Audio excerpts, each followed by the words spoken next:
আসসালামু আলাইকুম, কেমন আছেন সবাই? তন্দ্রবিলাস ব্লগে আপনাদের জানাই স্বাগতম। আজ মঙ্গলবার, সকাল এখন 9টার মতন বাজে। আজ সকাল থেকেই অসম্ভব ঠান্ডা, তাও যে রোদটা উঠলো বাঁচা, না হলে তো আরও জুবুথুবু অবস্থা হয়ে যেত। এদিকে সকাল সকাল বাবুর কাপড় চোপড় ধোয়া টোয়া সব শেষ, আমার এখন নাড়া দিচ্ছি। যদিও বেশি কাপড় চোপড় হয় না, তারপরেও দু একটা যে কাপড় চোপড় হয় ওইগুলাই আর কি। আর এদিকে তো আমার ছেলেও, আমি বারান্দায় আসছি, আমার পিস পিস চলে আসছে, এসে এইটা ধরছে ওইটা ধরছে। তো ওকে আর বেশিক্ষণ না এখানে রাখা যাবে না, দেখছেন এটার মধ্যে আবার হাত ঢুকায় দিছে, তো কী যে জ্বালা। তো যাই হোক, ওর হাতটা ওইখান থেকে বের করে ওকে নিয়ে এখন আমি রুমের মধ্যে চলে যাব, কারণ বেশ বাতাস, তারপরে আবার ঠান্ডাটাও। এদিকে আমার এই পরিমাণ ঠান্ডা লাগছে, সেদিন ফ্রিজ পরিষ্কার করাতে আমি আর আমার মাথা নিয়ে দাঁড়াইতে পারতেছি না, অসম্ভব রকমের খারাপ লাগতেছে, শরীরটার মধ্যেও ভালো লাগতেছে না। তো যেহেতু সকালবেলার খাওয়া দাওয়া এখনও করি নাই, তাই একটু রুটি বানিয়ে নিলাম আর 1 কাপ গরম ধোয়া ওঠা চা নিয়ে নিলাম। এটাই আমার সকালবেলার প্রতিদিনের রুটিন, খুব ঝটপট তাড়াতাড়ি হয়ে যায়। এটার মধ্যে কোনো ঝামেলা নাই, কোনো ব্রেন খরচ করা নেই, কাটাকুটি নেই, কোনো কিছু নেই, ঝটপট। আর এদিকে আমার ছেলেটাও একটু একটু করে রুটি নিয়ে খাচ্ছে, তো ও খাইতে থাক, আমিও একটু খাওয়া দাওয়া করে নিই। খাওয়া দাওয়া করে নিয়ে ঝটপট আমাকে আবার একটু কাজকর্মগুলোও সেরে ফেলতে হবে। 2টা বছর ধরে খালি কাজকর্ম ঝটপটই করি, কখনো ধীরস্থিরভাবে কাজকর্ম করতে পারলাম না, সম্ভবই হইল না কাজকর্ম ধীরস্থিরভাবে করা।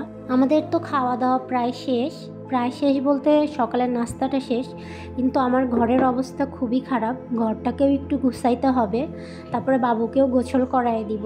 যদিও আমি এর মধ্যে একবার গোছাইছি, তারপরেও আমার রুম আবার আগের মতো হয়ে গেছে, তারপরেও তো গোছাইতে হবে, বাচ্চা কাচ্চা তো করবেই। তো আপনাদের সাথে কথা বলতে বলতে আমার রুম গোছানো প্রায় শেষ, এখন রুমটাকে আমি একটু মুছেও নিচ্ছি। আজ আবার ছেলেকে নিয়ে এডিট করতে বসছি, তো আমি কথা বলছি, ও আমার দেখা দেখি ও নিজেও কথা বলতেছে, হয়তো বা আপনারা সেই সাউন্ড টুকটাক পাচ্ছেন। আর এদিকে এখন এই রুমটাকে একটু গোছায় নিব, তো চলেন যাই ঝটপট গুছায় ফেলি। তো আমি গুছাইলাম, রুম মুছেও ফেললাম, মুছে যেই আমি বারান্দা থেকে মুছে গেছি, এখন এসে দেখি আবার আমার বারান্দা আগের মতো হয়ে গেছে, এখান থেকে মাটি ফেলতেছে, ওইখান থেকে মাটি ফেলতেছে। বলেন তোকে নিয়ে আমি কি করি? কাজের মধ্যে কাজ এইটুকুই হয়েছে যে আমার পুরা রুমগুলো মোছা হয়েছে, ও মাটি ফেলতেছে, ফেলতেই আছে। ঝটপট রান্নাটা করে ফেলতে হবে, কারণ এখন বেজে গেছে 2টার মতন। রান্না করার আগে ভাবলাম যে ওকে ঘুম পাড়ায় দিই, ওকে তো একটু খাওয়াইছি, খাওয়ানো টাওয়ানো শেষ, তাইলে ও যদি একটু চোখটা বন্ধ করে আমার জন্য সুবিধা হবে। কিন্তু না বাবা, ওর তো কোনোভাবেই ঘুম সেটা আসাই যাবে না, জোর করেও ঘুম আমি পাড়াইতে পারলাম না। তো ভাবলাম যে আর দেরি করা চলবে না, এখন রান্না করে নিতে হবে, কারণ এখন আমারও ক্ষুধা লেগে গেছে। আর এদিকে আমি বাবুর জন্য একটু বেগুনটা ভাজি করে নিচ্ছি, কারণ প্রতিদিন মাছ খাই, এটা খাই ওইটা খাই, তো দেখা যায় যে একটু ডিফারেন্টও মাঝে মধ্যে দিতে হয়। তো এই জন্য আমি আবার একটু ওর বেগুনটা ভাজি করে নিচ্ছিলাম। আর এদিকে আমি শুটকি রান্না করব, ওইটার জন্য আমি মশলাগুলোও দিয়ে দিলাম। মশলা তো শুটকি রান্নায় কিছুই না, আদাটা একদমই বাদ, রসুন একটু জিরা, এই তো রান্না। পেঁয়াজটাকে বেশি একটা ব্রাউন করি নাই, হালকা অবস্থাতেই করে নিলাম। দাঁড়ান, বেগুনটাকে আবার একটু উল্টায় দিই, বেগুনটা আবার ধরে যাচ্ছে। এদিকে আমার ছেলেও তো এসে খুবই উস্তাদি করতেছে, তো রান্না করাটা আমার জন্য খুব মুশকিলের ব্যাপার হয়ে যাচ্ছে। এখন থেকে যে আমি রাতে রান্না করে রাখবো, রাতে আর কাজ করতে একদমই এনার্জি লাগে না। আর এদিকে আমি শুটকিটাও দিয়ে দিলাম, জিরা ফোড়ন দেওয়ার পরে তেলের মধ্যে একটু ভেজে নিব, তাহলে আর একটু ভালো লাগবে। এদিকে দেখতে দেখতে আজকে 31শে ডিসেম্বর, বছরটাও শেষ হয়ে গেল, আরও একটা বছর হায়াত কমে গেল। নতুন বছরের সকলের স্বপ্নগুলো পূরণ হোক, সকল প্রত্যাশাগুলো পূরণ হোক। তো সবাইকে নতুন বছরের শুভেচ্ছা। আর এদিকে আমার বেগুন ভাজিও প্রায় শেষের দিকে, বেগুন ভাজিটাকেও তুলে নিতে হবে, বেশি কড়া করে ভাজি করব না, যেহেতু বাবুকে খাওয়াবো। আর এদিকে আমি শুটকির মধ্যে মশলাগুলো দিয়ে দিলাম, যেগুলো ওইখানে একটু আগে আপনাদেরকে দেখালাম, সেই মশলাগুলোই দিলাম। এখন থেকে ভাবছি ভিডিও এডিট করার সময় ছেলেকে নিয়ে বসবো, আমার আর এক্সট্রা করে মিউজিকে দেওয়ার কোনো প্রয়োজন নাই। আমার ছেলে পাশ থেকে টুংটাং ঘুংঘাং শব্দ করবে, একটু কথা বলবে বা একটু কান্না করে উঠবে, এটাই আমার মিউজিক। আমার নতুন করে আর কোনো মিউজিক দরকার নাই।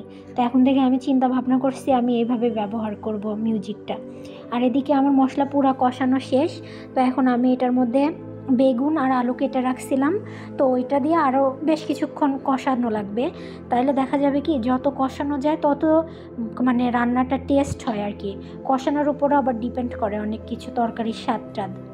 আর এদিকে আমি একটু টমেটোও দিয়ে দিলাম, মানে এডিট করার সময় না আর মানে জিভকে কন্ট্রোল করা যাচ্ছে না, মানে খাইতে অসম্ভব মজা হয়েছিল, মানে খুবই টেস্ট লাগলো। অনেক দিন পর এইভাবে শুটকি রান্না করলাম। তো এদিকে আমি শুটকির মধ্যে পানিও দিয়ে দিলাম, আমার কষানো শেষ। এটা অবশ্য আমাদের দুপুরের রান্না না, এটা রাতের রান্না।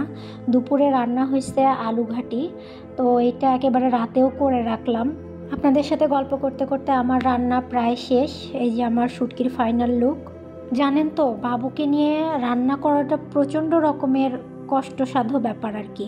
এখন বাজে প্রায় 3টার মতো, এদিকে ওর বাবাও চলে আসছে। অসম্ভব ক্ষুধা লাগছে, তো এখন খাওয়া দাওয়া শুরু করব। তো আজকের ভিডিওটা এখানেই শেষ করছি। সবাই ভালো থাকবেন, সুস্থ থাকবেন, সাবধানে থাকবেন। কে কোথা থেকে দেখছেন আমাকে অবশ্যই জানাবেন। আমার ভিডিওটা ভালো লাগলে একটা লাইক, কমেন্ট, শেয়ার করবেন। আর আমার চ্যানেলটাকে অবশ্যই সাবস্ক্রাইব করবেন। ইনশাল্লাহ দেখা হবে পরের একটা ব্লগে।